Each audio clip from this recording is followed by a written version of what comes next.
पिन्छ चेप्ट्यो क्या चक्का कोही सलाइरहन्छ छैन यस्तो खालको काटेर बनायो के गोलो हुन्छ गोलोलाई चाहिँ यस्तो काटेर बनाउनु पर्यो त्यसो गर्दा चाहिँ खोल्छ अनि सलाई रेन्जले खुलेन यस्तो भइसकेपछि चाहिँ सलाई रेन्जले ठ्याक्क मिलाएर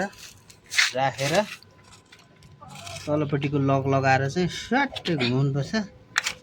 खोल्यो यो चाहिँ एकदमै सजिलो तरिका छ यो आइडिया अपनाउनु होला कसैले पनि दुःख पाउनुहुन्न पहिला हामी चाहिँ नत्र यसलाई चाहिँ कुटेर खोल्ने गरेका थियो अनि त्यसपछि ओल्डिङ गरेर भएन भने यहाँ रड ओल्डिङ गरेर अनि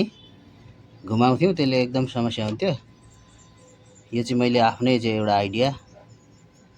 यसलाई लगाएको छु अहिले यसरी टक्क ग्राइन्डरले दुईपट्टिबाट काटिदिने सलाई रेन्जको ठ्याक्कै यो यस्तोमा यसरी छिरेपछि अनि यो तलपट्टि लक गरेर घुमाउँदाखेरि चाहिँ एकदम सजिलो हुन्छ ल भिडियो मन पर्यो भने एकदमै धेरै लाइक शेयर कमेन्ट गरौँ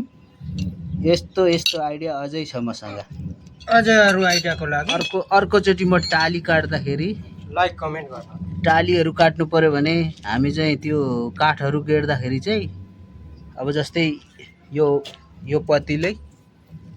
हुँदैन यहाँ वासर लाउनु पर्ने हुन्छ त्यो वासर नलाइ पनि चाहिँ